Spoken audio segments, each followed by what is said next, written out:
Boa noite, gente, tudo bom? Eu sou o Cleverton, faço psicologia, sou estudante da psicologia da UFGD, sou integrante do Centro Acadêmico de Psicologia da UFGD e gostaria, né, de apresentar os convidados de hoje, né? O tema da palestra de hoje é os corpos negros no movimento LGBT. O tema da palestra de hoje é sobre os corpos negros no movimento LGBT. E como convidados, nós temos Ana Carolina Oliveira. Ela é psicóloga dedicada aos temas étnico-raciais e de gênero. Ela tem experiências em ambientes escolares, sociais, clínicos e organizacionais. E também ela tem atuação no planejamento e desenvolvimento de projetos sociais. E a gente também tem o Giovanni Vicente, que ele é graduado em História pelo Instituto Federal de Goiás e youtuber do canal Adod, que aborda questões de raça, cultura pop, sexualidade e gênero. Antes de passar a fala para os convidados, eu gostaria de recitar uma poesia minha, que eu acho que dialoga muito, né, com o tema de hoje. E eu gostaria de saber se está tudo bem para vocês, o áudio, para eu poder começar.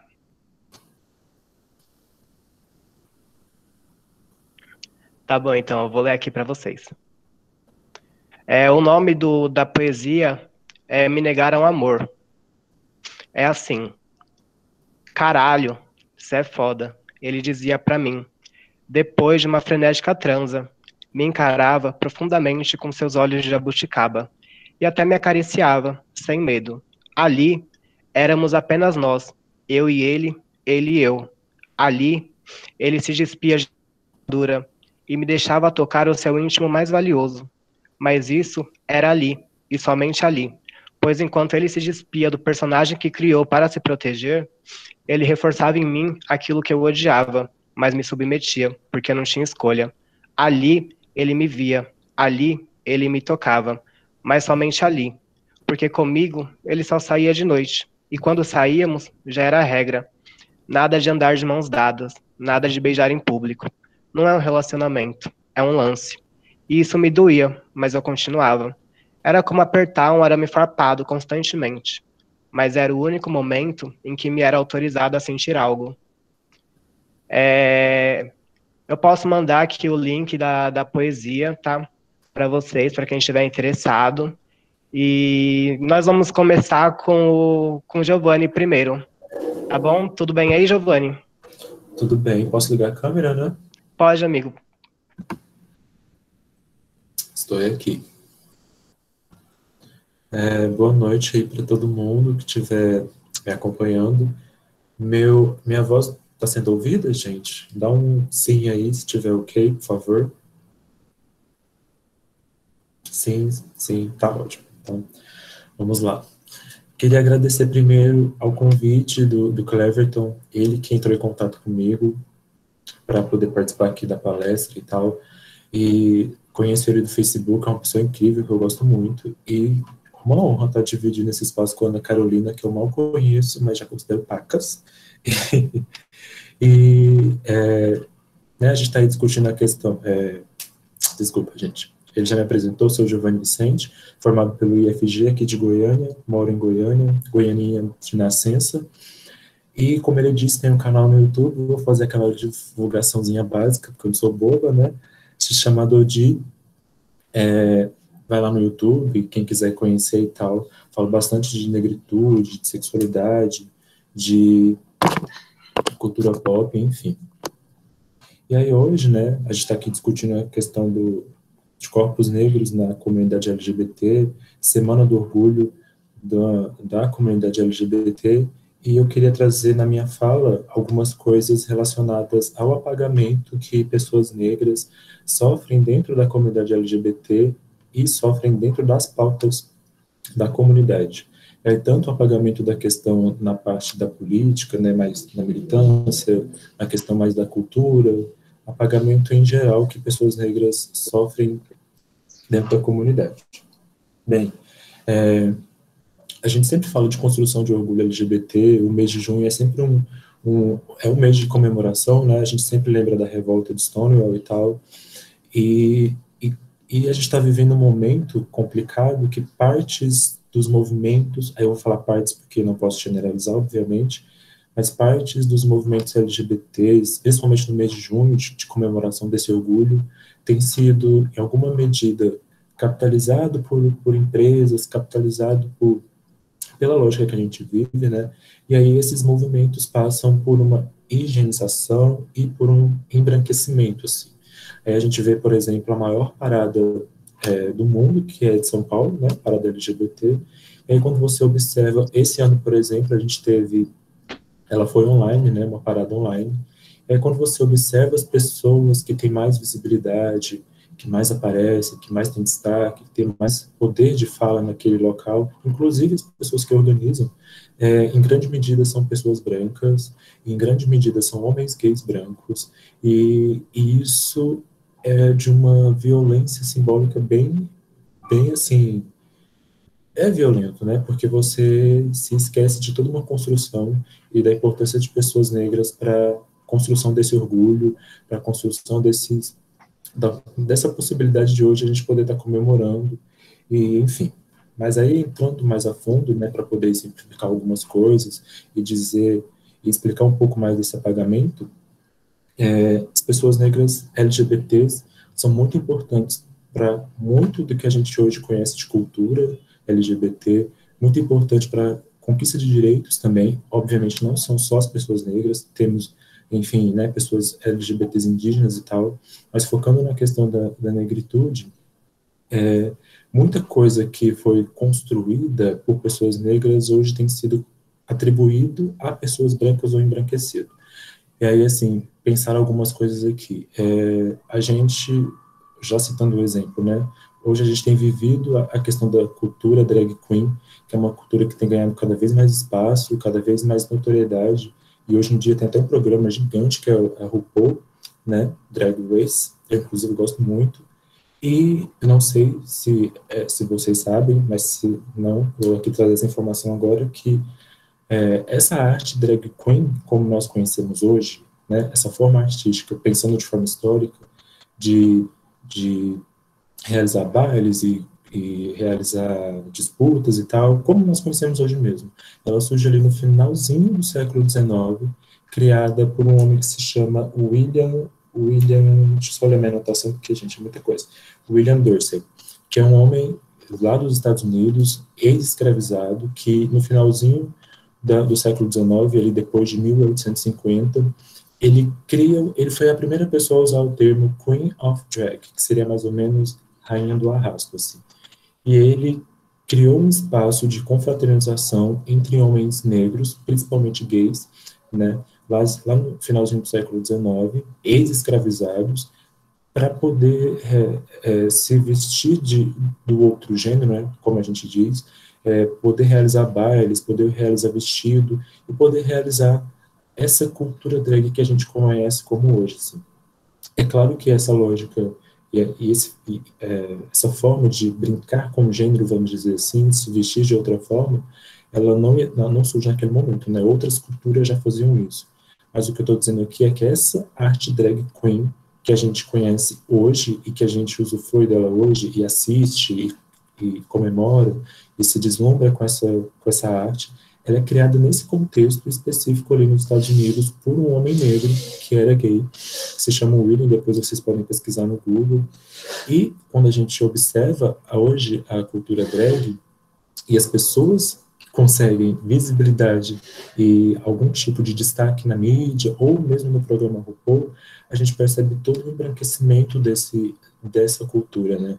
Quando a gente olha para o programa da RuPaul, por exemplo, mesmo ela sendo, né, a apresentadora do programa, sendo negra, a gente sabe que a equipe dela é toda branca, e aí quando você observa a dinâmica que aquele programa ganhou, você percebe o apagamento das drag queens negras, inclusive o programa já foi acusado de racismo várias vezes, porque grande parte das vencedoras são drag queens brancas, e aí quando você olha para o histórico dessa cultura, dessa arte drag, você observa que ela nasce de um contexto de negritude, de um contexto de um homem negro, que compartilhava com outras pessoas negras essa forma de se divertir, essa forma de questionar o gênero, e aí hoje a gente observa um embranquecimento absurdo da cultura drag.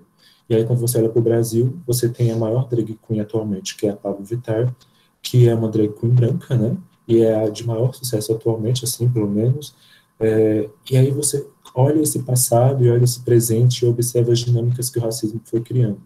Porque por mais que pessoas LGBT, por mais que a LGBTfobia seja absurdamente violenta, quando você é uma pessoa LGBT branca, o racismo consegue te garantir certos privilégios por conta da sua branquitude, né? E aí pessoas LGBTs brancas vão ali conseguindo alívios, conseguindo passar pelas brechas, principalmente se você for uma pessoa cis, obviamente, porque pessoas trans têm uma dinâmica diferente, mais violenta, e enfim. E aí, citando outros exemplos, um exemplo clássico que eu acho que é bastante conhecido, ainda na questão da cultura, é a questão de voguing, né? Da dança, do estilo de dança que é o voguing e tal, que surge aí a série Pose, que ganhou bastante sucesso nesses últimos tempos, está indo para a terceira temporada, é uma série incrível, quem não assistiu recomendo, inclusive, trata um pouco dessa questão, né, o Vogue surge ali no finalzinho dos anos 70, é uma criação de travestis negras, gays negros afeminados, enfim, e surge ali nos bailes dos finalzinho dos anos 70 e 80, que eram espaços que pessoas LGBTs nas periferias dos Estados Unidos encontravam para ter um momento de confraternização da sua existência, de poder celebrar a sua existência sem ser reprimido pelo ser quem é, né? Celebrar a si próprio e tal.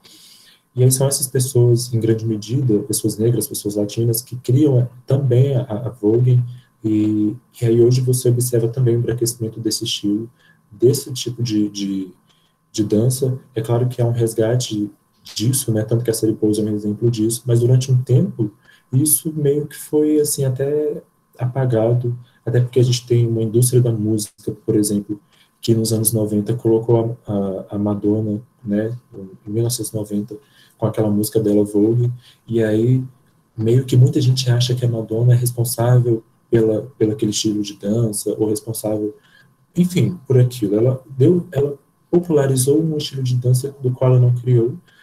O único mérito dela talvez seja esse, sim, mas só citar a importância de se lembrar de onde vem, quem criou e tal, porque sempre que a indústria faz esse movimento de colocar alguém que seja famoso, e que seja como o caso da Madonna, né, para representar esse estilo, esse tipo de cultura, a sociedade como um todo tende a atribuir àquela figura, ou seja, atribuir à imagem da Madonna esse estilo de dança, né? O que é bem perigoso, o que é bem racista, porque é a questão do apagamento das pessoas negras, e é importante citar isso porque hoje, né, pensando aí nessa questão da arte drag, da questão da Vogue, são culturas que a comunidade LGBT como um todo usufrui, né, usufrui mesmo, sim, só que nem sempre se dá os créditos para quem se cria. E aí isso aqui não é sobre exclusividade, não é sobre quem pode ou quem não pode, porque cultura, né, as pessoas elas vão enfim, se interessando, enfim, mas é sobre quem criou, de onde veio, e de não apagar essa origem para que a gente não contribua com uma narrativa que é racista, porque a gente sabe que o racismo tenta o tempo todo invisibilizar e apagar essas questões. E aí, quando a gente, continuando aqui a minha fala, quando a gente fala de direitos LGBTs, a gente sempre lembra de Stonewall, né?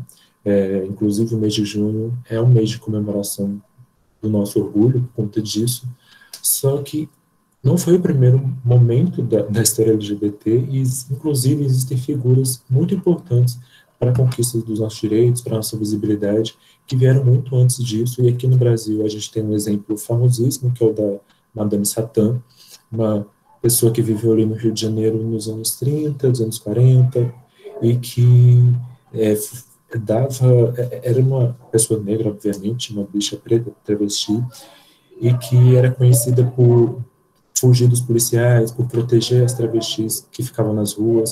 Era uma pessoa que enfrentava a polícia e que era chamada de bicha, era chamada de todos os tipos de nomes possíveis que uma pessoa LGBT recebe, ainda mais naquele contexto. E é um contexto muito antes da revolta de Stonewall, muito antes da consolidação do movimento LGBT, e que a Madame Satã já estava ali na rua, enfrentando a força do Estado, enfrentando o preconceito da sociedade como um todo, e, acima de tudo, tendo muito orgulho de quem ela era, tendo muito orgulho da pessoa que ela era, e essa figura é muito importante na história para a gente aqui do Brasil, para a comunidade LGBT, e que, apesar de ser famosa, ao mesmo tempo não é tão famosa assim, já que ela é esquecida, inclusive nesses momentos de comemoração. A gente sempre lembra de Stonewall, mas aí a gente meio que não se lembra das pessoas que fizeram parte aqui da nossa própria história aqui no Brasil e tal. E aí a própria revolta de Stonewall também passa por uma coisa de embranquecimento, tanto na época quanto hoje, né, quando se discute esse momento, novamente a narrativa racista de alguma forma consegue vencer, mas a gente tem tem conseguido, na verdade, resgatar algumas coisas, que é, por exemplo, Marsha Johnson, que é uma figura bem importante, uma travesti negra, que foi uma das pessoas que participou da revolta de Stonewall. É claro que, assim, várias pessoas participaram, só que quando se lembra, né, o senso comum, principalmente a mídia e tal, se lembra desse momento da história LGBT, sempre se lembra de forma embranquecida, poucas vezes ela é citada, e aí é sempre necessário trazer ela à tona, o nome dela à tona, inclusive, se não conhecem, pesquisem depois no Google, Marsha Johnson, e ela é uma figura importante porque ela é uma pessoa que participa ativamente na luta dos direitos das pessoas LGBTs, tanto gays quanto travestis, pessoas trans. Ela foi muito importante na luta contra o HIV na época, né? E é uma figura que hoje tem sido mais lembrada, mas por conta desse esforço das pessoas LGBTs negras de trazerem o nome dela à tona, de trazerem a imagem dela à tona, porque é uma figura muito importante. E na época que a revolta de Stonewall aconteceu, depois dos dias de protesto no bar e etc., começou a haver as organizações de paradas LGBTs lá, né, nos Estados Unidos e tal. E quando essas organizações começam a acontecer, pessoas como a Marcha, que participaram do momento da revolta, são deixadas literalmente de lado, e essas paradas vão ser organizadas por pessoas brancas de classe média, como gays brancos e lésbicas brancas, cisgêneros, obviamente. E aí pessoas, as travestis, as bichas pretas afeminadas, as mulheres lésbicas negras, elas vão sendo meio que deixadas de lado porque não é tão atrativo para esse momento posterior à revolta de Stonewall, que, né, enfim, quando os Estados Unidos, enfim, e ao redor do mundo também começa a entender que esses movimentos LGBTs vão ganhar força e começam a ser cooptados por algumas coisas, por algumas, enfim, vai sendo embranquecido. E aí você tem a imagem e a figuras como a Marcha e de pessoas como ela sendo esquecidas pela história, ou uma tentativa de fazer com que ela seja esquecida. E, pensando em Brasil, a gente está falando de orgulho LGBT, existe um apagamento, né, pensando aqui as pessoas trans e as mulheres lésbicas, um apagamento muito grande de figuras que também são importantes, figuras mais recentes que são importantes para pensar construção de orgulho, para pensar nossa própria visibilidade, assim. Vocês com certeza devem lembrar da Lacraia, a dançarina Lacraia, que fazia dupla com o MC Serginho, devem lembrar também do Jorge Lafont, que fazia Vera Verão. Jorge Lafont, um homem gay, a Lacraia era uma travesti.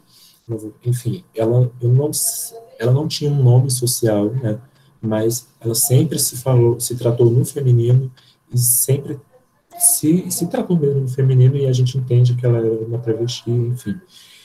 E a figura da Lacraia é importante, inclusive, porque quando a gente vai pensar o funk lá nos anos 2000, ela e o MC Sérgio são pessoas que vão abrindo espaço assim, para o funk na mídia, inclusive no Domingo Legal. Na época da Lacraia, o programa do Domingo Legal, só a título de curiosidade, desbancava a Globo em audiência, e aí como que funciona a dinâmica do racismo, né?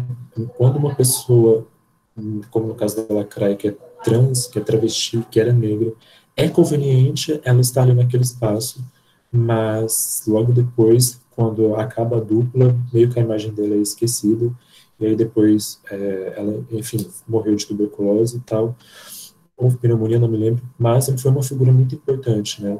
E uma figura muito simbólica para toda pessoa LGBT negra, assim, principalmente para gays, para travestis. Eu lembro que na escola, quando eu era no ensino fundamental, eu era muito chamado de lacraia, porque eu sempre fui uma bicha afeminada e tal, afeminada e negra, então, num espaço escolar que é muito violento com pessoas LGBTs e com pessoas LGBTs negras mais ainda, eu lembro que ela era essa figura simbólica que eu não gostava de ser comparado por conta da minha falta de consciência, mas por outro lado ficava admirado pela coragem. Aí eu tinha sentimentos muito dúbios assim, por ela. Por isso que hoje eu reconheço a importância dela e foi uma figura muito importante, assim, pensando em pessoas LGBTs negras. E aí no caso do Jorge Lafont, que era a Vera Verão, que era um dançarino, um ator incrível, que também é uma figura que muitas bichas pretas vão se lembrar dela por conta das comparações que faziam. E, infelizmente, ela sofreu, eu não sei se vocês sabem disso, mas ela passou por uma situação bem constrangedora com o padre Marcelo Rossi, que uma vez no Domingo Legal, no programa, foram participar de um jogo lá que dividia homens e mulheres, e ela ficou no grupo das mulheres, porque o Jorge Lafont estava de Vera Verão. E aí o padre Marcelo Rossi teria pedido para o Jorge Lafont se retirar, porque ele não participaria do programa caso a Vera Verão estivesse no mesmo palco que ele. E o Jorge Lafont entrou em depressão, já estava, e a depressão dele se aprofundou depois desse episódio. Enfim, só para pensar em racismo, homofobia, enfim. E também figuras de mulheres, né? E aí, quantas mulheres negras são apagadas, inclusive nas artes? A gente tem a cantora Martinalha, que é uma mulher lésbica, a gente tem a Ellen Oléria, mais recentemente, e tantas outras. E aí você observa a cultura LGBT, você observa o tipo de música que é a cultura, que as pessoas LGBTs escutam, e essas pessoas meio que são esquecidas, né? Você ali, quantas pessoas LGBTs escutam Martinalha, enfim. É claro que eu não vou... existe toda uma lógica da indústria, do que a mídia torna mais famoso e não torna, é uma coisa mais ampla, mas só para trazer à tona essas pessoas que são importantes, que vieram muito antes da gente, que estavam dando a cara a tapa muito antes da gente, e enfim. E ainda pensando a questão do apagamento das pessoas LGBTs negras, vocês devem conhecer o Pajubá, né? Pajubá, o vocabulário bem conhecido, foi até tema de Enem há um tempo atrás, vocabulário das pessoas LGBTs, tem todo ele no Google, se vocês quiserem ver depois, e hoje é bem usufruído, inclusive, pela sociedade, né? Quem não fala, muita gente já conhece as palavras aquendá, aqué, e etc. Só que muita gente não sabe nem a origem disso, nem de onde veio, e a própria comunidade meio que não entende muito bem, porque existe também um apagamento da origem desse vocabulário. Pajubá, ele surge ali, ele tem mistura de palavras das religiões de matriz africana, como candomblé e etc., porque, gente, quando o meu tempo estiver acabando, alguém me avisa, tá? Porque eu não quero ultrapassar o tempo. E aí, gente, já me perdi aqui. Mas, enfim, a questão do Pajubá. Muitas pessoas não sabem a origem, né? E ele é esse vocabulário que mistura palavreados e palavras das religiões de matriz africana, porque, inclusive, é importante lembrar que as religiões de matriz africana, existe uma relação muito forte entre pessoas LGBTs e religiões de matriz africana, porque, diferentemente de boa parte do cristianismo, essas religiões sempre foram muito acolhedoras com pessoas LGBTs, principalmente negros, obviamente, mas sempre foi muito acolhedora. E como as travestis, as mulheres trans, as bichas pretas sempre estiveram nesse espaço, por ser um espaço de acolhimento, de receber as pessoas, não estou falando aqui que não havia discriminação, mas a lógica é muito diferente da lógica do cristianismo.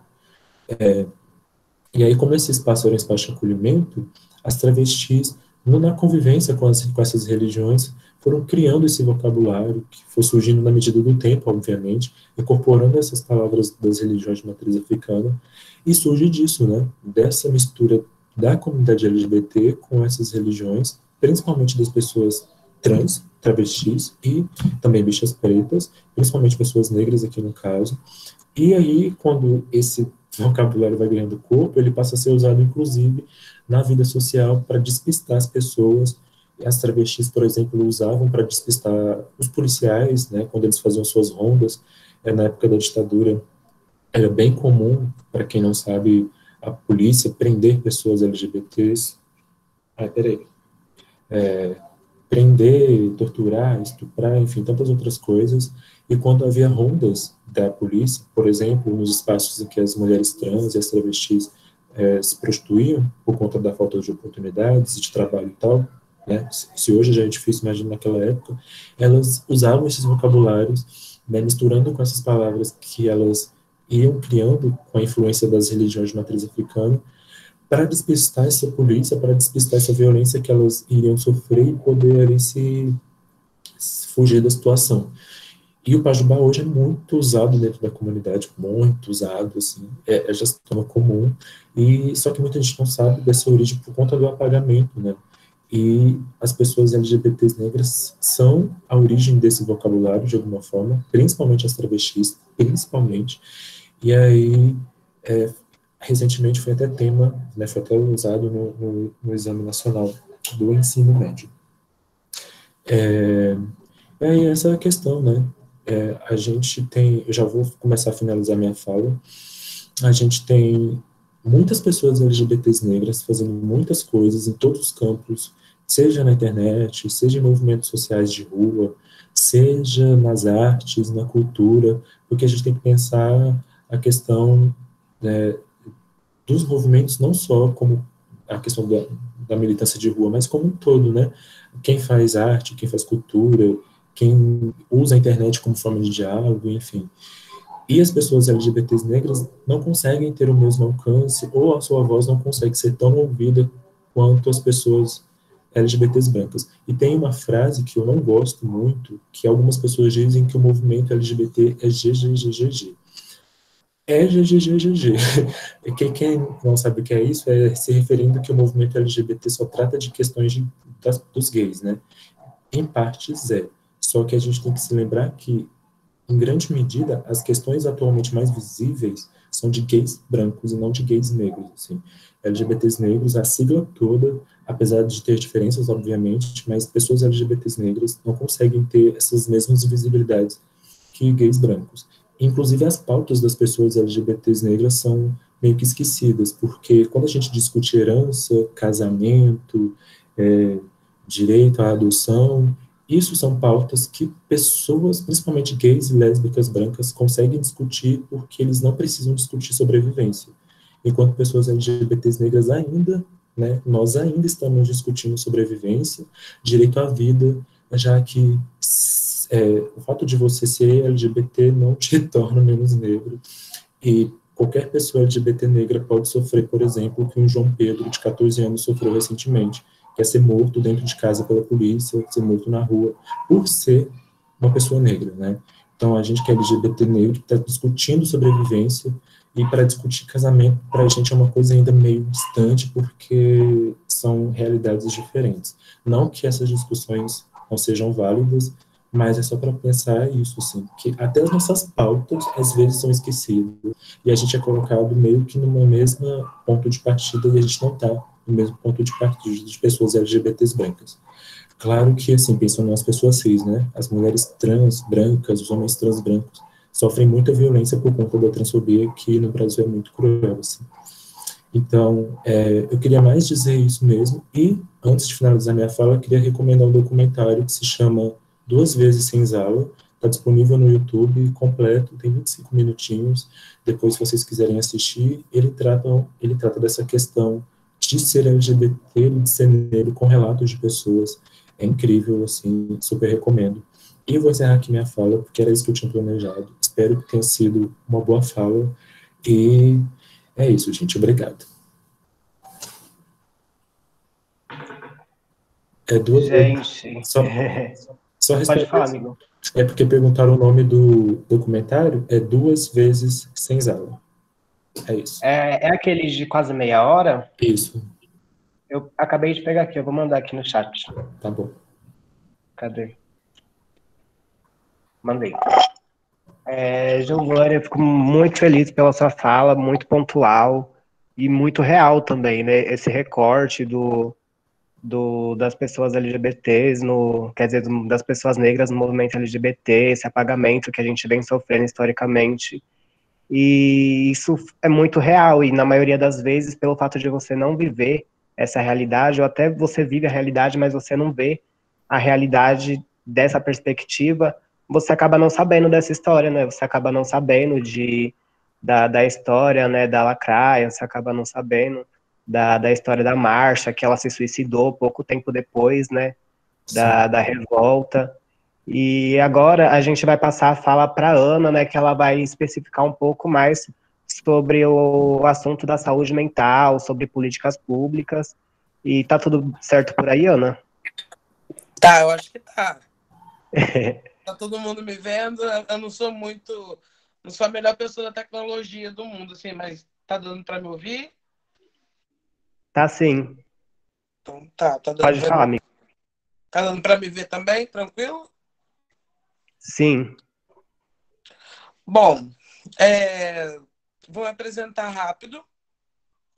Meu nome é Ana Carolina, sou psicóloga, sou DJ também, sou da cidade de Volta Redonda, interior do Rio de Janeiro. E, bom, a minha fala, eu pensei em diversas maneiras de iniciá-la, né? Porque tem muita coisa para falar. E eu achei oportuno começar falando sobre o Demétrio. Para quem não sabe, Demétrio é um homem trans, foi um homem trans, né? Enfim, que se suicidou há relativamente pouco tempo. Eu tô meio sem noção de tempo, assim, direito. Mas acredito que há um mês e pouco atrás, ele era um homem negro, trans, e ele sofria de depressão. E como a maioria da população, de uma maneira geral, e fazendo recorte para a população negra, população negra, e fazendo recorte para a população LGBT, e fazendo recorte para a população trans, não tinha acesso a, a serviços, né, de psicologia, a serviços de cuidado com a saúde mental. E aí ele acabou cometendo suicídio. Por que começar falando isso? Primeiro, da importância da gente cuidar da saúde mental. E quando eu falo da gente cuidar da saúde mental, parece que é aquela coisa, como se fosse a coisa mais fácil do mundo, né? E a gente sabe que não é. É um serviço ainda muito elitizado, é um serviço muitas vezes caro, e é um serviço que a rede pública oferece muito precariamente, principalmente porque é interessante. É interessante por Estado não ter pessoas com a saúde mental em dia. É interessante por N motivos. A gente pode começar falando sobre o nosso chefe de Estado. Então, é interessante que a gente não tenha essa, esses serviços à mão, né? E aí, quando a gente fala de saúde mental, o que é saúde mental, né?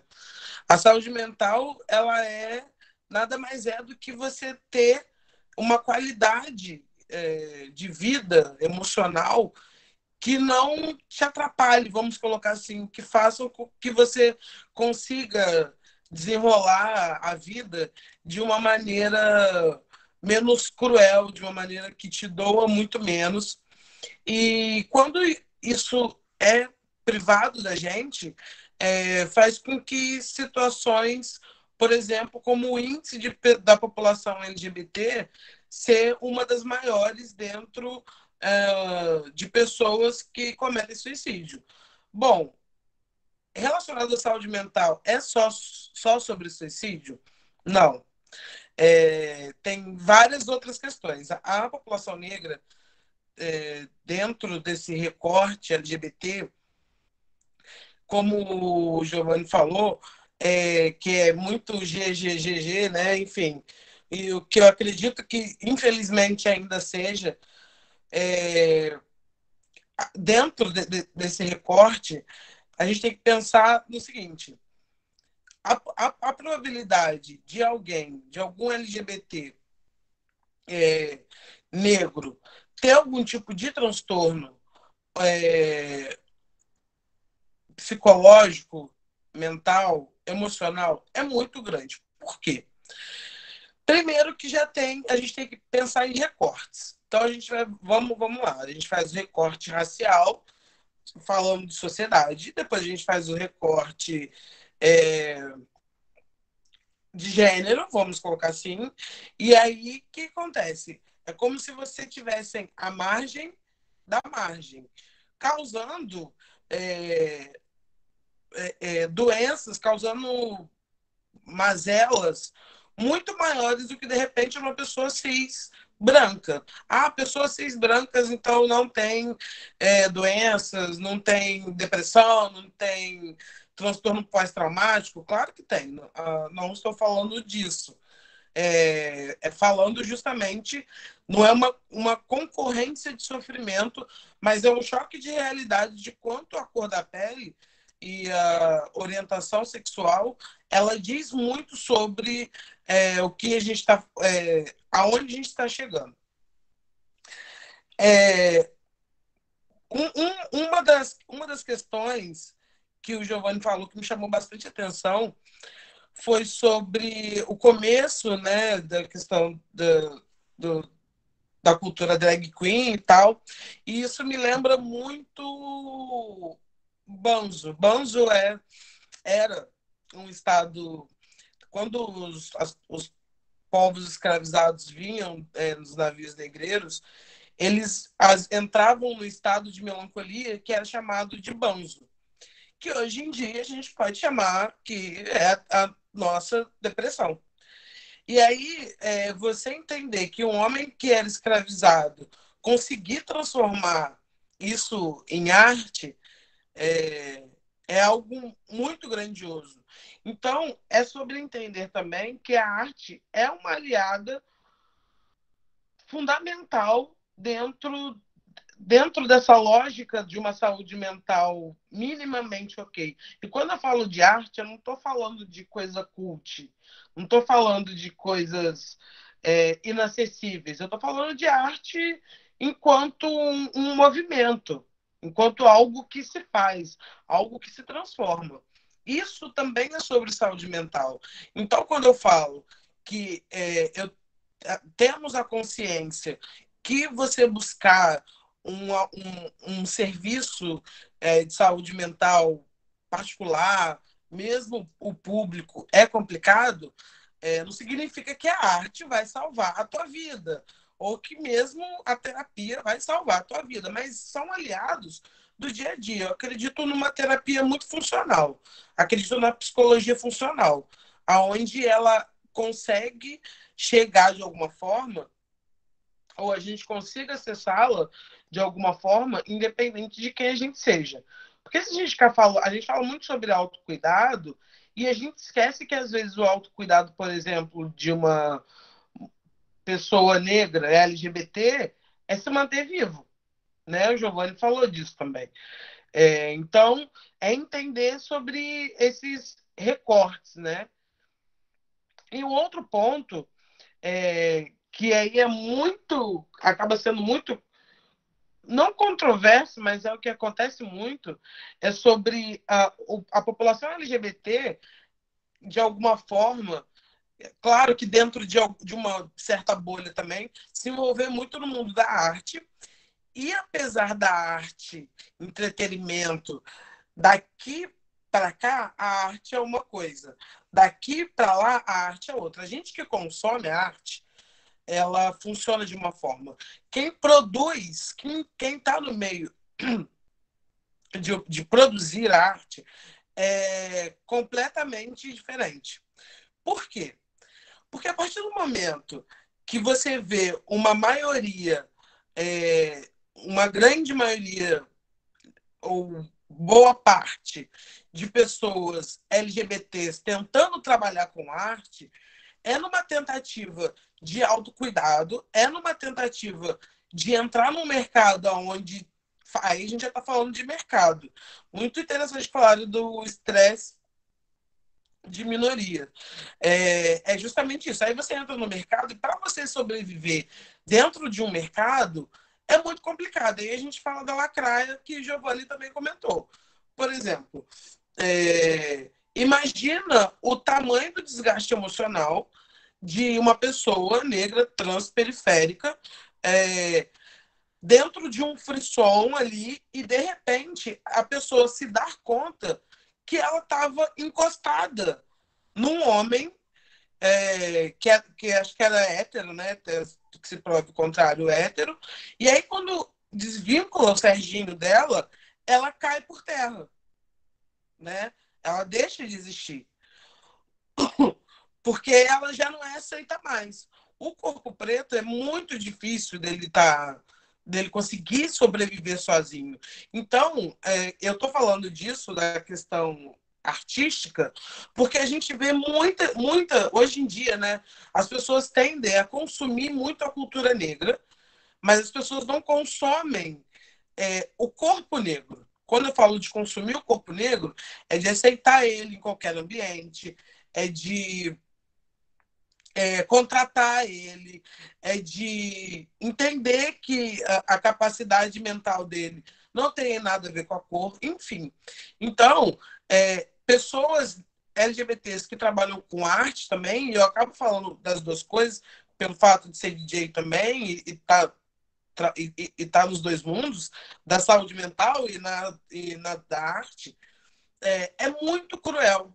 É muito cruel, porque uma vez que você entende que você ser bom implica, quando você é negro LGBT, implica em você ter que ser 10 vezes melhor.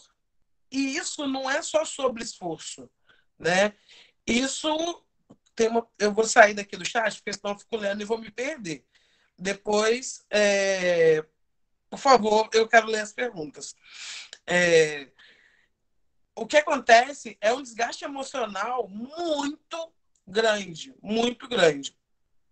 Quando a gente entende que a gente precisa estar à frente, sempre na frente, para tentar estar minimamente atrás. Porque uma pessoa branca, ela normalmente ela consegue chegar em espaços, e a pessoa cis, hétero, enfim, consegue chegar em espaços que para a gente que é LGBT, negro, enfim, é um custo muito grande. Isso causa um desgaste emocional muito grande. E quando a gente fala de desgaste emocional, a gente já entra em quadros depressivos, a gente entra em TAG, que é transtorno de ansiedade generalizado, aí a gente já está falando de transtorno pós-traumático. Então, assim, tem muitos pontos, quando a gente fala da saúde mental da população negra, tem muitos pontos que são necessários a gente colocar em pauta e entender desses recortes como algo crucial e aonde o movimento LGBT precisa urgentemente entender isso. Enquanto não houver esse recorte, a gente vai continuar morrendo, no sentido de morrer de ser, por ser quem somos, por estar na margem. Esse exemplo do Demétrio, e é interessante saber que tem muitas pessoas que estão fazendo graduação, que são psicólogos, enfim. Logo assim que o Demétrio cometeu o suicídio, eu não conhecia ele pessoalmente, conhecia de internet, sim. Ele era dançarino, ator, modelo. E aí eu acordei e vi a notícia, né? E prontamente, antes eu tinha uma ação onde eu ainda tenho uma ação não é um coletivo, nada grandioso. É uma ação onde eu atendo mulheres negras, atendia mulheres negras, não que eu não faço mais, mas não é o foco, num valor menor do que a minha consulta particular. E quando eu vi essa questão do Demétrio, eu me vi, de alguma forma, na obrigação de olhar mais para a letra T do LGBT, né? Porque não adianta eu ir para a letra T do LGBT e para a pessoa preta T da sigla, né? LGBTQI+, enfim. E aí foi quando eu comecei a fazer uma ação de atender pessoas negras que sejam trans gratuitamente. Obviamente que eu não ia conseguir suprir toda a demanda e eu também não imaginei que ia chegar numa proporção que chegou, que foram uma procura muito grande de pessoas, e aí eu me vi numa situação onde eu vi outras pessoas, outros profissionais, alguns profissionais, vindo me perguntar se estava precisando de ajuda, enfim, eu virei meio que uma ponte entre as pessoas trans que precisam de auxílio psicológico e outras pessoas que têm algum tempo disponível para ajudar essa população. E quando eu falo isso, não é só sobre... Quando eu falo dessa questão, não é só sobre o quanto a população negra ela precisa desse recorte. É também um papo, apesar de parecer que não, é também um papo sobre pessoas antirracistas. Bom, o porquê que é sobre isso também. A partir do momento que você se disponibiliza a ajudar, a dar uma assistência a pessoas negras de forma funcional, eu não estou falando sobre palestrinha, sobre falar, sobre colocar tarja preta lá no Instagram. Quando você se reconhece como um negro antirracista e como um branco antirracista e que tem o mínimo de privilégio, é sobre você se sentir na obrigação de ajudar outras pessoas negras que não tenham o mesmo privilégio que você. E quando eu falo obrigação, eu estou falando de mim. Porque é como se fosse... Quando eu fiz a graduação, eu já sabia o porquê que eu estava fazendo, né? Eu queria fazer a graduação de psicologia para que isso atingisse o meu povo de alguma forma. A população negra e a população negra LGBT. Então, e aí vieram algumas pessoas brancas perguntar para mim se podiam atender essas pessoas negras LGBTs, né? Trans, né? Que a ação é bem voltada para pessoas trans. E aí, a princípio, a minha resposta foi óbvio. Primeiro que se a gente está aqui numa sexta-feira, também estou sem relógio, num horário desse, tudo bem que a gente está na pandemia, a gente não vai poder estar no rolê, né? Mas sexta-feira, um horário desse, falando de recorte de raça, de cor, dentro do movimento LGBT, se a gente está ainda conversando sobre isso, a culpa não é minha. A culpa não é sua. A culpa não é da população negra.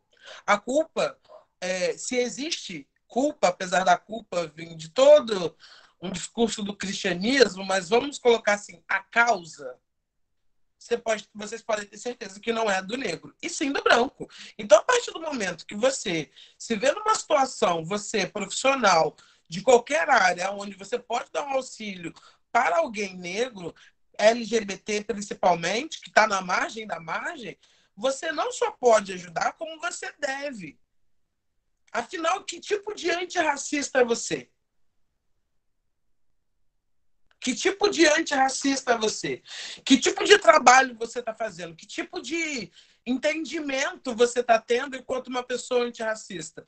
Porque, por exemplo, aqui tem 112 pessoas nessa reunião, né? Nesse encontro. Eu tenho certeza que pelo menos umas 10 se dizem pessoas antirracistas, né? E o que você está fazendo? O que a gente está fazendo?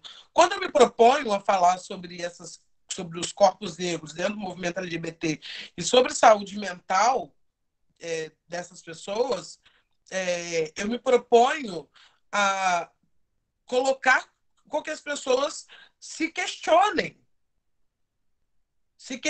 sobre qual que é o nosso papel, qual que é o seu papel, qual que é o meu papel, né?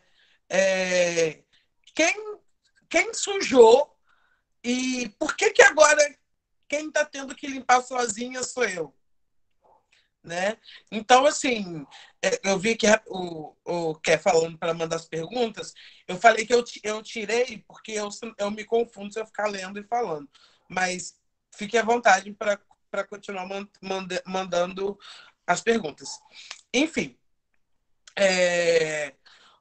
o que eu acho que é interessante a gente pensar é sobre esse viés, sobre esse ponto, sobre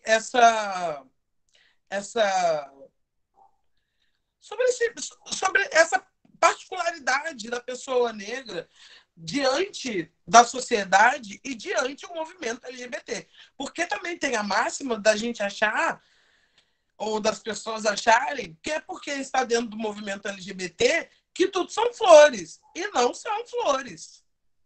Está muito longe de ser.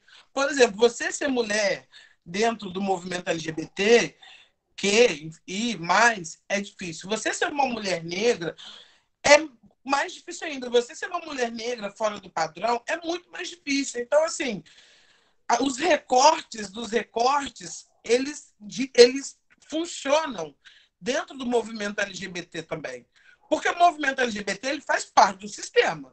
A gente vive dentro do sistema, que é um sistema capitalista, e o racismo faz parte desse pilar.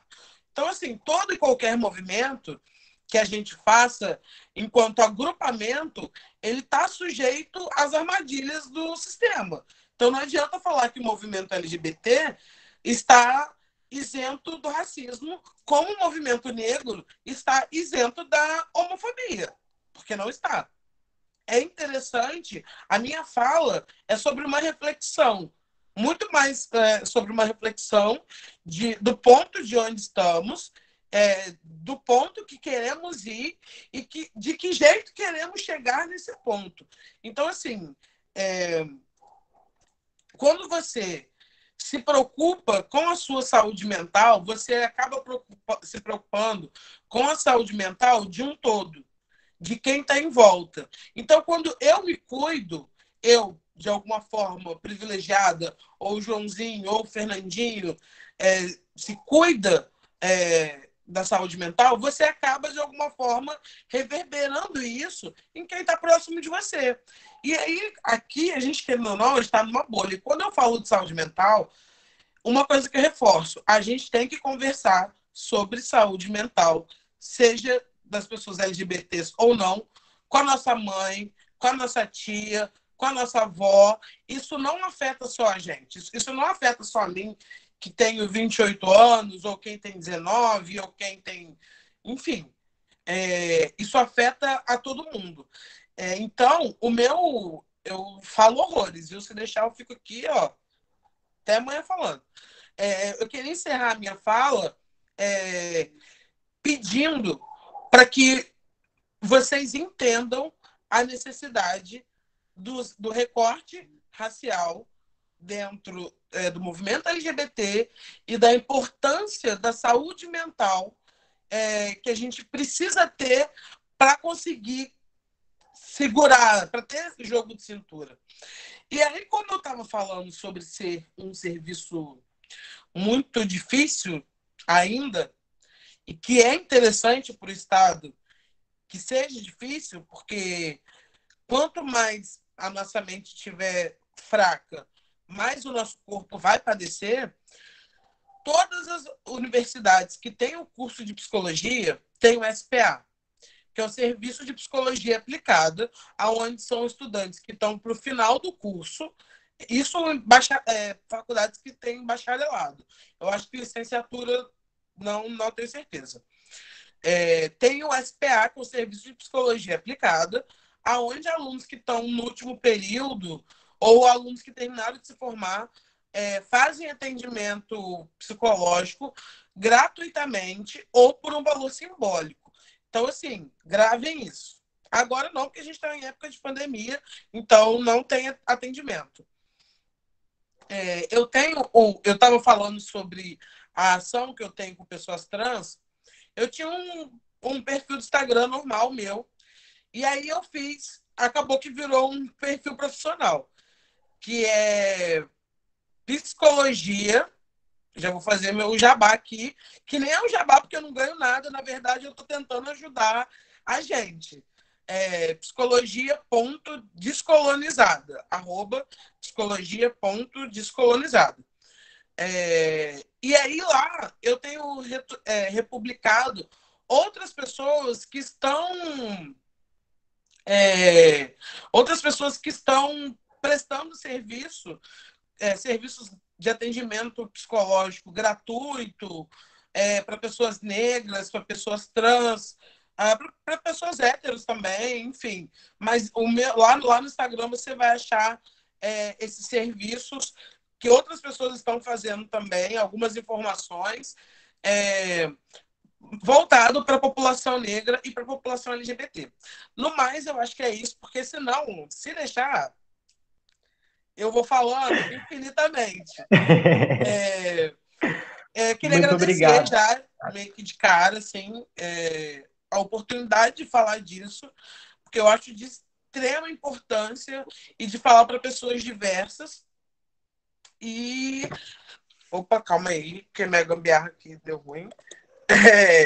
Mas, no mais, é isso. Eu queria agradecer e estou disposta a responder se tiver perguntas. Muito obrigada, Ana. Sua fala foi muito pontual, muito cirúrgica, né? E é sempre importante também pensar de onde a psicologia fala, Sim, né? Da nossa formação enquanto psicólogo, da nossa formação, para além da psicologia, né? Mas nas outras áreas, quem é que diz o que a gente estuda, quem é que produz. E não tem outros teóricos para além da Europa? Não tem teóricos africanos, não tem teóricos sul-americanos, né? não tem. Isso é muito importante, a gente pensar nesse recorte de raça dentro do movimento negro, né? Também dentro da psicologia, porque eu conheci um tempo atrás um projeto, né, do Lucas Veiga, que é sobre psicologia preta. Uhum. E foi muito surreal para mim, porque eu pensei, tipo, nossa, existe uma psicologia focada em particularidades da negritude, e é o nosso cotidiano, né? O cotidiano do Brasil. E a psicologia que a gente estuda na faculdade, ela não engloba esse recorte. Então, é muito importante essa iniciativa da gente poder conversar sobre esses assuntos que são a nossa realidade, né? E agora a gente vai encaminhar para as perguntas. Vamos ver aqui no chat. Vamos. Gente, eu sou rainha da gambiarra. Fiz uma gambiarra. Antes de ler a pergunta, eu gostaria de convidar vocês, né, que estão participando, os convidados e os palestrantes também, né, a Ana e o Giovanni, para participarem da nossa conversa amanhã sobre o filme Sócrates, né, ele que é um filme maravilhoso, eu tive o prazer de assistir ele há quase um mês atrás, e ele é super rico, ele fala basicamente tudo isso que a gente comentou hoje, de uma forma muito poética e leve, sabe? É uma vivência LGBT com recorte de raça, recorte de classe muito bem pontuada e nada muito família margarina, nada muito imaginário, é um negócio bem real mesmo. Então, a gente gostaria de contar muito com a presença de todos vocês. Vamos aqui caminhar para as perguntas. Para o Giovanni e para a Ana. Como o capitalismo contribui para o apagamento das conquistas das pessoas negras LGBT? E como o racismo e o capitalismo atuam juntos nesse processo? Quer falar? É pro Giovanni ou para mim? É para os dois. Você repete, por favor? Claro. Como? Como o capitalismo contribui para o apagamento das conquistas de pessoas negras LGBT e como o racismo e o capitalismo atuam juntos nesse processo. Eu acho que eu falei isso em algum momento sobre como, na hora da minha fala, como todos esses movimentos, eles estão dentro do sistema capitalista. Afinal, não adianta a gente fingir, quando a gente fala de sistema, às vezes a gente fala como se fosse algo lá de longe, algo muito secundário, mas não é. O capitalismo, a gente vive dentro do sistema capitalista e o racismo, ele é um dos pilares do capitalismo, porque ele gera disputa, né? Aonde, infelizmente, a gente sempre sai perdendo. Então, ao mesmo tempo que o capitalismo ele usa da nossa voz, hoje em dia, por exemplo, em campanhas, para ganhar dinheiro, ele faz para pagar, como tudo na história. Nossa história ela foi sendo apagada durante o tempo. Quem sou eu para falar de história com o professor de história aqui? Mas falando de que forma as coisas vão perdendo a identidade. Né? Por exemplo, quando você fala de algo que não é do seu lugar, você começa a tirar a identidade daquilo. Então, a partir do momento... Vou dar um exemplo bem seco. Eu sou uma pessoa branca que... Isso socialmente, né? Eu sou uma pessoa branca que eu adoro a cultura preta. Então, eu vou fazer uma festa de cultura preta. Então tá, beleza. Eu, pessoa branca, fiz uma festa. Não tô jogando indireto para nenhuma festa, pelo amor de Deus. Eu tô fazendo uma festa de cultura negra, só que eu sou uma pessoa branca. Então, se tem uma pessoa branca, hétero, fazendo isso, já tem um apagamento ali. Porque já tem menos do preto e mais do branco dentro desse processo de criação. Então, um dos pontos aonde o sistema participa do apagamento, né, da cultura preta e faz manutenção do racismo, um dos pontos que eu vejo, são vários, é esse. Giovanni, você quer falar sobre também? Porque senão eu falo muito, gente. Realmente. Giovanni, tá tudo bem aí? Tá conseguindo ouvir?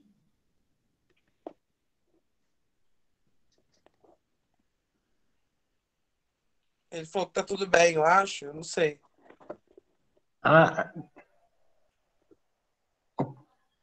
Consegue ligar o seu microfone?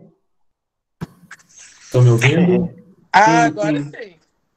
Bom. Então, gente, tentar aqui responder essa pergunta de uma forma que eu não me prolongue muito. Porque, assim, eu entendo, na minha perspectiva, da minha formação e tal, de história, que, assim, racismo e capitalismo andam juntos, né? Não tem como separar essas duas coisas e estão entrelaçados, assim. A gente fala de recortes para compreender a realidade, mas racismo e capitalismo são, assim, abraçadinhos. E, obviamente, para entender o apagamento das pessoas negras, principalmente LGBTs, aqui no caso LGBTs negras, é porque como o capitalismo ele funciona explorando aquele grupo que está subjugado, e esse grupo subjugado é um grupo negro, e não é por coincidência, é porque o nosso processo de exploração, de estruturação do sistema, ele acontece de forma racista, ele sempre vai apagar qualquer pessoa negra que construa algo enfim, seja o que for, né? E aí, quando pessoas negras LGBTs constroem cultura, constroem movimentos políticos, constroem seja o que for, quando esse capitalismo que é racista, porque enfim, ele é racista por si só, ele obviamente vai apagar essas pessoas de quando ele for precisar, aspas, cooptar esses movimentos, porque em algum momento ele vai pegar aquilo que é útil, né? Porque tem coisas que é possível lucrar com isso. Só que, como ele é racista, ele apaga essas pessoas negras, higieniza essas culturas, essas pessoas. Então, o apagamento das pessoas negras LGBTs das pautas e dessas coisas todas é proposital mesmo, né? É capitalismo e racismo funcionando juntos, assim. Eu acho que é isso, assim. Na Carolina? Eu acho que é o que eu comecei falando mesmo, assim, também. Acho que nosso raciocínio bateu. Sim, sim. Subindo aqui as perguntas, tem uma. Isso que é a chamada apropriação cultural, consumir a cultura sem repensar a inserção. Essa é sobre a fala da Ana, referente ao Demétrio. Sim, entendi a pergunta.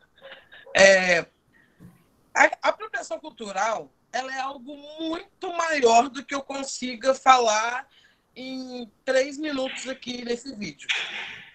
Mas falando sobre o que a gente estava conversando agora, é sobre isso também, a apropriação. É você fazer algo sem entender a profundidade daquele algo. E quando eu falo de apropriação cultural, é o que eu falei agora sobre você estar tirando a identidade de algo. Porque o problema não é só você fazer algo. Eu, por exemplo, desculpa, eu sou um pouco... assim, falo um pouquinho demais. Eu, particularmente, cara, você é branco, você quer usar trança, fique à vontade. Eu, Ana Carolina, eu acho feio.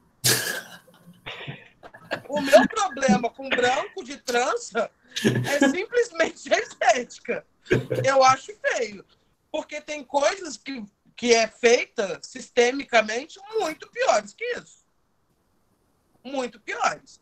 Então, quando você se apropria de uma arte, de um movimento, enfim, que não lhe pertence, você tira a identidade daquilo, isso é também apropriação cultural, sim. Mas eu falei o exemplo da trança porque as pessoas usam muito disso, né? Apropriação cultural, branco de trança, branco de trança. Esse para mim, é um dos menores problemas. Inclusive, continuem e, se fizerem, façam com pessoas negras, porque o dinheiro precisa circular. Então, você branco que gosta de usar trança, trance com pessoa preta. Não se esqueça. Você quer falar alguma coisa sobre isso, João? Eu vou pedir para vocês pesquisarem Felipe Dilon de Dredd. É bom para rir, é bem comédia. Desculpa. É maravilhoso. Mas assim, isso. Pode falar, amigo. Ana Carolina disse tudo. Ela foi maravilhosa. Assim. Só para dizer, tentar responder a pergunta, né? Apropriação cultural não é um processo individual. É um processo... Gente, só um minutinho.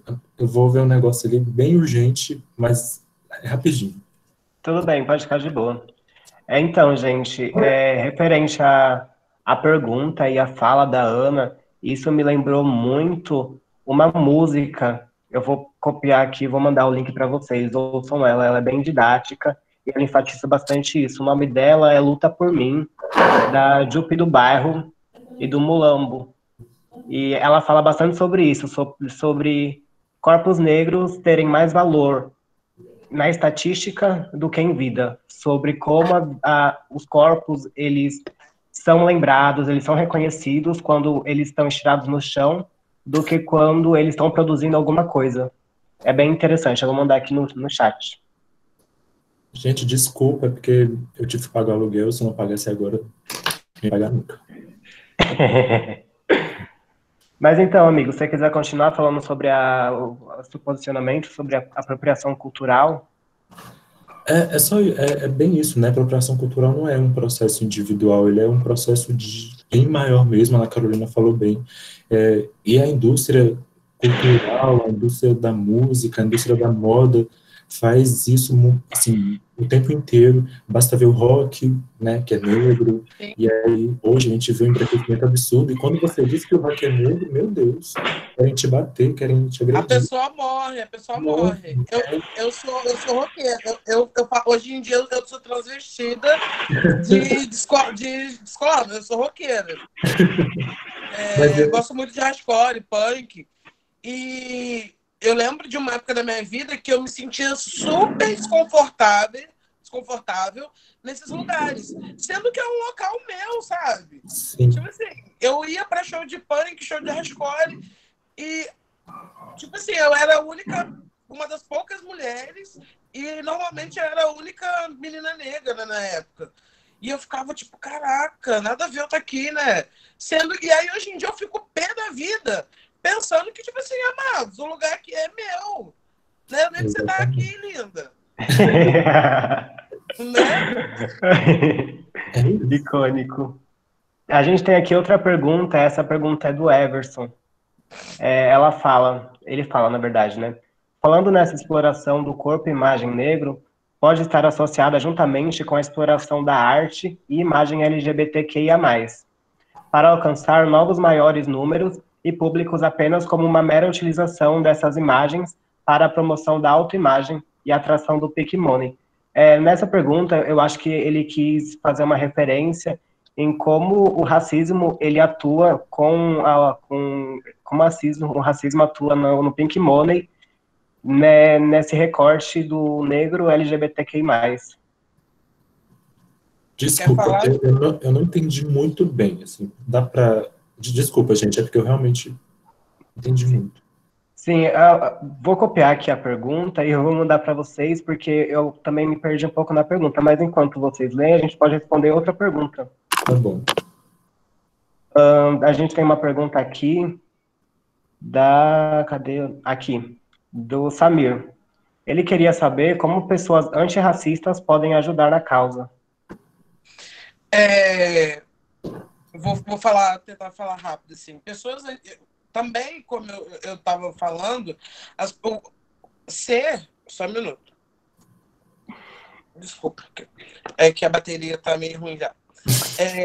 Ser antirracista é muito mais do que você deixar de ser racista. Você ser antirracista é você ter atos funcionais. Eu acredito muito na funcionalidade das coisas. Então, você ter atos funcionais relacionados ao racismo. Por exemplo, e isso não é migalha, isso não é filantropia, isso é você ser antirracista. Por exemplo, sou um dentista e moro numa comunidade, estou dando um exemplo muito básico, porque eu acho que exemplificando eu consigo falar menos. Sou dentista numa comunidade, sou branco, o que eu posso fazer com o que eu tenho? Eu acho que a frase é essa, para ser antirracista. O que eu posso fazer com o que eu tenho para ser uma pessoa antirracista? Dentro de um sistema racista que mata. E aí, mas o que dentista tem a ver? Tem tudo a ver. Tem tudo a ver. A gente está falando de saúde. Então, quando você fala sobre ser antirracista, é sobre você se posicionar lado a lado a pessoa negra e mais. Se você for branco, é você entender que essa sujeira toda não é nossa. Essa sujeira toda não é minha, essa sujeira toda não é do povo preto. A gente está aqui limpando. A gente está aqui limpando toda a sujeira que é do povo branco. Então, assim, é no mínimo ser branco, ser antirracista e fazer coisas funcionais é o mínimo do mínimo. Porque, na verdade, era para a gente estar bem bonito, muito plenas, em casa, tomando nosso bom chá e vocês resolvendo a cagada da galera de vocês. Só que a gente ainda é maneiro, né? E vamos lá, e vamos de protesto, e vamos de Botafogo. Mas, assim, ser antirracista é ser funcional dentro de uma sociedade que é racista. É ser funcional, literalmente salvando, tendo a consciência que a sua existência, muitas vezes, pode salvar a vida de uma pessoa preta. respondendo a pergunta, quem foi que fez? Qual é o nome da pessoa? Samir, Samir? é Então, isso. como ser, eu acho que assim, as pessoas, falando para as pessoas brancas em específico, eu acho que elas têm que, primeiramente, abandonar imediatamente a culpa branca, porque toda vez que alguma pessoa negra traz algum apontamento, por exemplo, né, feminismo, mulheres negras trazem a questão delas, as mulheres brancas choram, ou gays brancos choram porque as pessoas LGBTs negras estão trazendo uma outra visão da questão, e aí é meio que um pouco de culpa branca, não quer discutir o assunto, ou então acha que só se sensibilizar com a questão vai ajudar. Só que, assim, uma pessoa branca, para ser antirracista, ela precisa usar o seu privilégio em todos os passos em que ela estiver, porque, infelizmente, nessa sociedade branco só houve branco, a gente sabe muito bem disso, e usar esse privilégio para mudar as coisas, sabe? Ir para a rua, mudar a sua realidade dentro da sua empresa, onde você trabalha, na sua escola. Quantas professoras brancas e professores brancos não estão todo dia lidando com alunos negros, vendo que eles estão sofrendo racismo e achando que não podem se meter nessa questão porque não são negros? Ah, então eu vou ficar aqui no meu cantinho, eu vou deixar outra pessoa negra resolver isso, sabe? E não é assim. A gente que é negro está fazendo os nossos rolês porque é uma questão de sobrevivência, mas o problema é um problema das pessoas brancas e elas precisam agir, sabe? Não é ouvir, não é preciso ouvir a gente, obviamente, para saber o que a gente tem a dizer, mas elas precisam agir nos espaços delas, assim, reconheça o privilégio e use ele, porque acorda, gente. Acorda, bonita. Muito didático. A gente tem aqui uma pergunta do Matheus. Ele diz assim como o racismo, a discriminação por parte do público LGBT ocorre entre os próprios membros da comunidade. Por exemplo, é visto que, através de aplicativos de relacionamento, ocorre o estigma de preconceito contra afeminados. Percebe-se que alguns ditos gays fora do meio propagam discursos do tipo não curto afeminado. Pela sua perspectiva, você acredita que isso é uma forma de discriminação também por parte de quem o pratica? Com certeza, com certeza. Dentro da comunidade, eu já estou respondendo a pergunta, porque a gente tem sérios problemas de preconceito dentro da comunidade LGBT, a gente tem hipersexualização do corpo das pessoas negras, a gente sabe o quanto lésbicas negras são hipersexualizadas pelas brancas, o quanto os gays negros são hipersexualizados pelos gays brancos. A gente tem um problema com a questão das bichas afeminadas serem rejeitadas, e é um problema que envolve racismo, misoginia, machismo, um monte de coisas que estão impregnados. Essa coisa do gay discreto me dá dor de cabeça, assim, porque é muito é muito estranho esse rolê. E aplicativos de pegação, isso fica muito evidente, né? Porque eles não estão mostrando a cara e se sentem no direito de falar o... Não tá saindo o áudio, gente? Tá saindo. Eu tô te ouvindo. Apareceu um comentário aqui. Enfim. Então, tem sérios problemas dentro da comunidade. E aí a gente, principalmente de gays brancos, que acham que ser... Gays masculinos também, em geral, ser afeminado é ser inferior, é um problema de inferioridade, que a gente se aproxima da imagem da mulher, né? Então, assim, não merece tanto respeito assim. E se você for negro, uma bicha preta afeminada, já que você espera, a sociedade espera que o homem negro seja extremamente masculino, inclusive se ele for gay, se ele desvia disso, ele é alvo absurdo de racismo e de discriminação e de exclusão mesmo dos espaços. Mas uma recomendação que eu deixo é não usem esses aplicativos, porque, né, enfim, critérios. É o prato cheio para autoestima e pro lixo. Isso. Sim, sim. Você quer falar alguma coisa sobre isso, Ana? Não, acho que o Giovanni foi bem pontual, assim, ainda mais falando sobre a questão dos afeminados e tal. Eu achei muito pontual, não tenho real o que falar. Sim, a gente tem aqui uma pergunta do José. Ele parabeniza as duas falas, né? E ele Eu diz amo que ele... esse nome, gente, desculpa. Eu amo esse nome. E ele diz: eu gostaria de ouvi-los sobre os corpos negros LGBTQ na política institucional. Como vocês percebem esses corpos nesse espaço, já que ele é um espaço de poder monopolizado por corpos brancos cisgênero?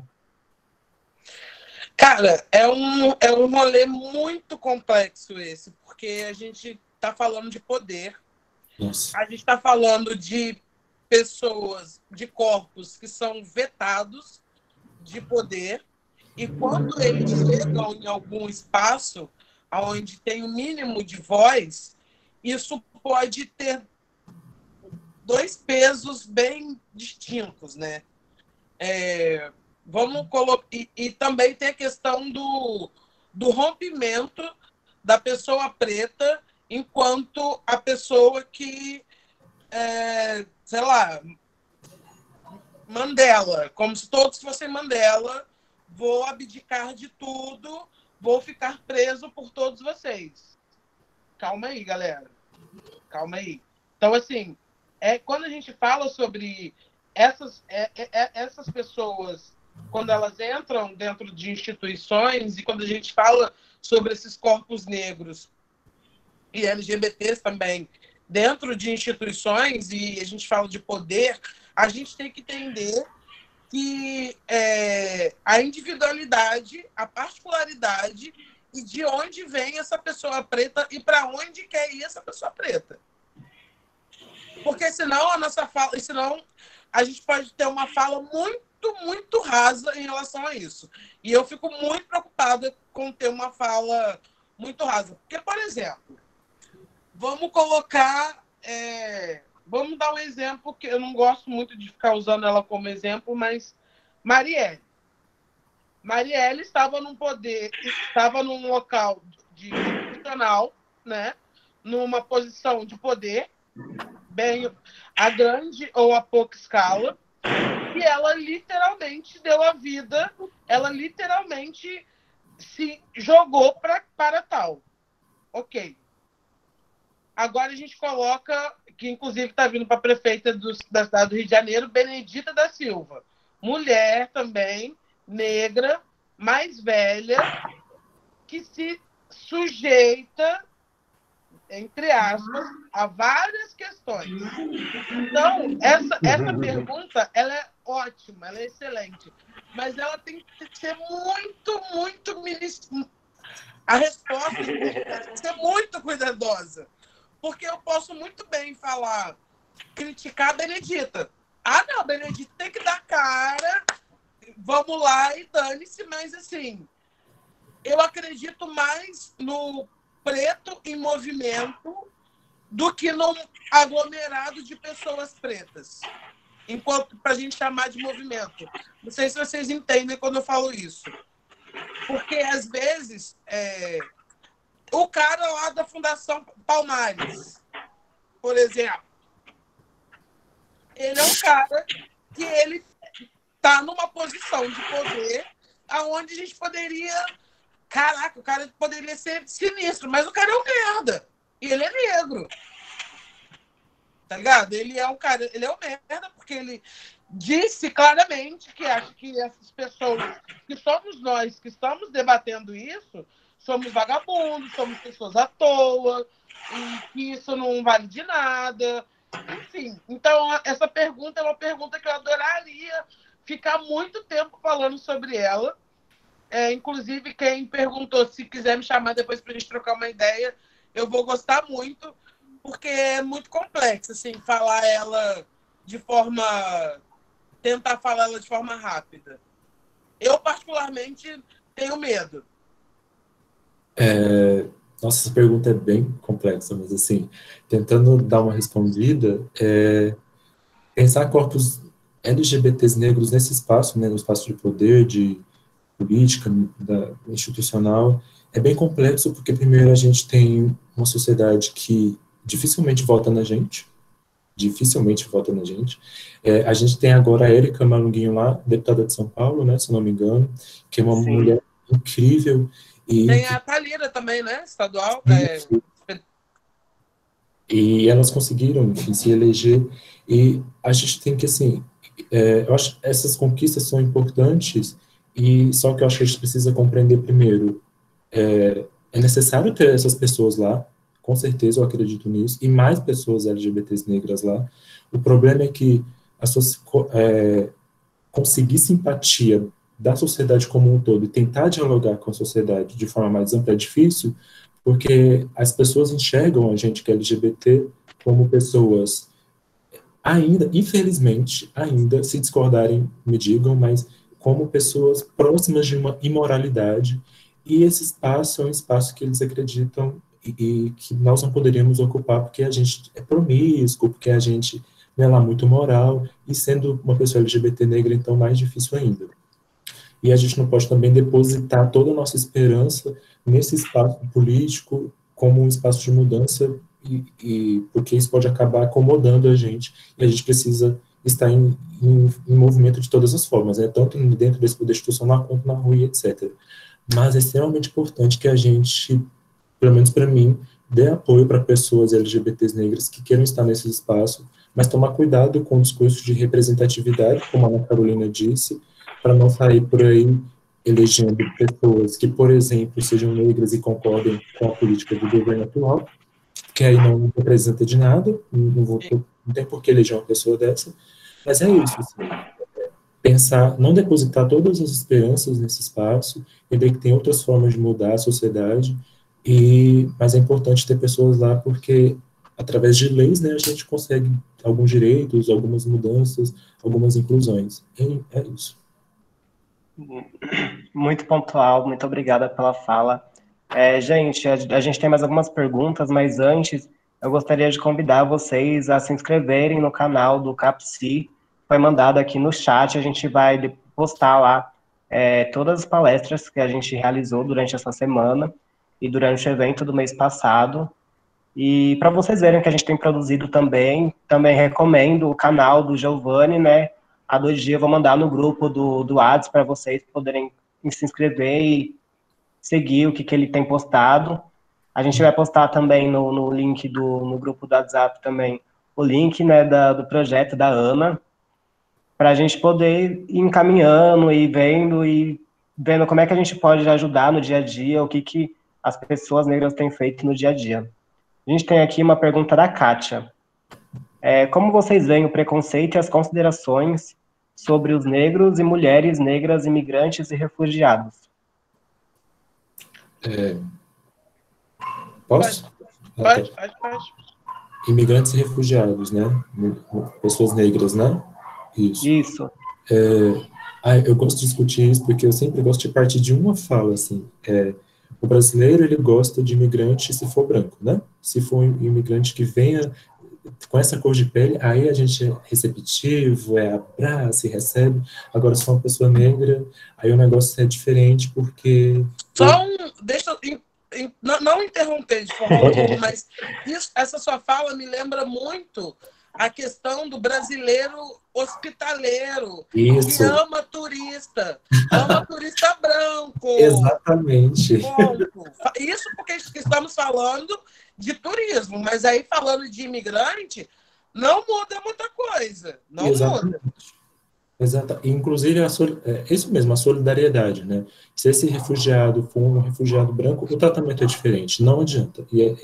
Basta observar, por exemplo, os haitianos que estão chegando aqui, as pessoas da Venezuela que estão chegando aqui, que não são brancas, e o tratamento que elas recebem. A gente tem visto, por exemplo, haitianos que teve um caso de um dele que recebeu uma comida com pedaços de vidro, e ele foi comer, teve que ser hospitalizado por conta disso.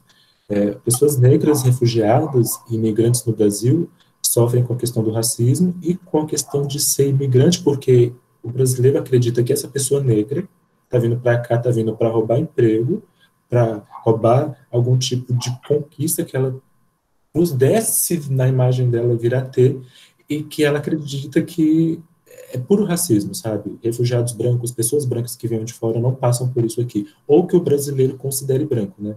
Porque temos, por exemplo, o asiático, que tem a pele clara, ou geralmente tem a pele mais clara, que sofre um racismo, só que por não ter a pele escura, ele é um pouco mais aceito e aí ele consegue ali caminhar nas brechas da branquitude, mas é basicamente isso.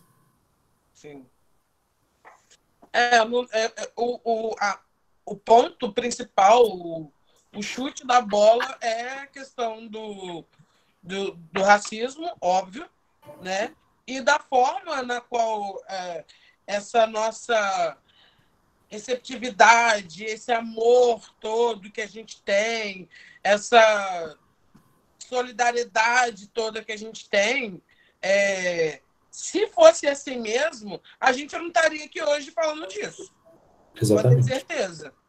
Então, é muito sobre o que o Giovanni falou, né? Sobre a pessoa preta refugiada, ela muitas vezes vem para cá, porque a gente lida com umas coisas aqui no país muito doida, né? A pessoa, às vezes, pessoas negras refugiadas vêm para cá porque a maioria da população do Brasil é negra. Então, lhe dá uma falsa sensação de acolhimento. Só que quando chega aqui, vê que a gente está na margem, da margem, da margem, da margem, e tem lugares que você nem vê preto. Exatamente. Mesmo a gente sendo a maioria, a gente está tão na margem, literalmente, que às vezes a gente nem se vê. Né? Enfim, a minha consideração sobre esse ponto era essa. Essa ideia de o brasileiro ser cordial não passa de uma grande falácia. Real. Sim, eu concordo, realmente. Aqui, agora a gente voltou para a pergunta, né, que a gente jogou para baixo, que é sobre o corpo e imagem negro. Eu reli algumas vezes para poder entender. E pelo que eu entendi, ela faz uma relação entre o Pink Money nessa venda, né, nessa exploração do corpo e da imagem do negro. Que Tá. Sim, que ele fala ali numa fala da Ana, que ela fala sobre consumir o que o negro produz, mas não consome o negro, né? Sim, vai nesse sentido. Entendi. Cara, o racismo, né? Ele é usado para muitas coisas, obviamente, mas para a questão do Pink Money, assim, não sou a maior expert de cultura pop, mas quando a gente fala de Pink Money, a gente acho que está falando de maneira geral, né? É totalmente usada e o nosso corpo é muito linkado, porque primeiro que o nosso corpo sexualizado ele vende muito. O nosso corpo hipersexualizado, seja do homem, seja da mulher, ele vende muito. Os estereótipos vendem muito. O negro gangsta, a negra super gostosa, que samba, que dança, que isso, cavalona, nananã. Então, o racismo, ele consegue fazer com que o Pink Money circule muito mais do que o Black Money, por questões de estereótipo, porque vende, porque é hipersexualizado. E se é hipersexualizado, as pessoas acham interessante. Então, nossa, essa pergunta é muito boa. Eu não tinha entendido ela. Então, sim, né? As pessoas tendem a consumir muito a cultura negra, porque gera muita renda. Gente, a maioria das coisas que vira hype que vocês consomem, pessoas brancas, e que a gente consome, vem da população preta, vem de cultura preta, vem de moda preta. Então, assim, tudo isso, essa questão do Pink Money, a gente faz, as pessoas fazem girar porque a gente é rentável. Porque a gente é incrível, começar por aí. Então, a gente é rentável, só que o nosso corpo não é. É muito interessante você copiar o meu cabelo, o meu jeito de andar, as cores que eu uso, mas isso se tratando de entretenimento. O negro no entretenimento. Mas na hora de chegar, que se você chegar lá na sua empresa e ver que o gerente da empresa é negro, a sua reação vai ser outra. Então, é muito bom ver o negro enquanto entretenimento. E é basicamente isso, e é onde faz o Pink Money girar. Agora, assim, a pergunta é incrível mesmo, agora que eu entendi. E ela dá para ser discutida de diversas perspectivas, assim. E uma coisa que o Pink Money faz muito é reproduzir a lógica da indústria. A Ana Carolina disse bem, a cultura negra é muito rentável, as culturas negras são muito rentáveis, mas a nossa imagem não muito, né? E aí o que o Pink Money gosta muito de fazer é o que a gente já disse aqui um pouco, né? Trazer todas essas culturas negras, mas aí você pega artistas brancos e coloca para que o público LGBT branco possa consumir. Uma coisa clássica são as divas pop. As divas pop vivem causando discussão na internet. Aí você percebe, por exemplo, o tanto de apropriação cultural que existe, de fato, assim, de divas utilizando a musicalidade, a estética, né, a estética do hip hop, a estética do R&B, sendo colocadas em mulheres brancas, que são muito consumidas por pessoas LGBTs brancas, e aí a lógica do Pink Money funcionando assim, né, traz a cultura negra, embranquece ela e torna vendável. É basicamente isso. Isso me lembrou, não sei se vocês lembram da época do Lemonade, quando descobriram que a Beyoncé era negra. Sim. Eu achei aquilo sensacional, cara.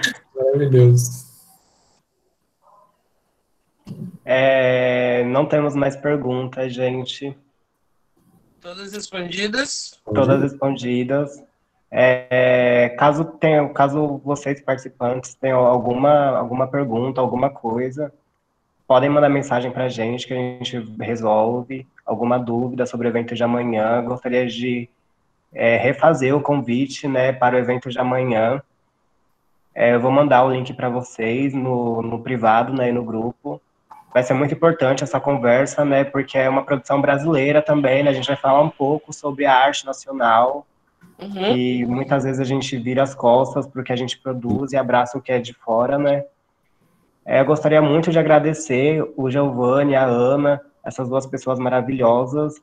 Foi surpreendente essa conversa. A gente conversou quase 2 horas e não percebi.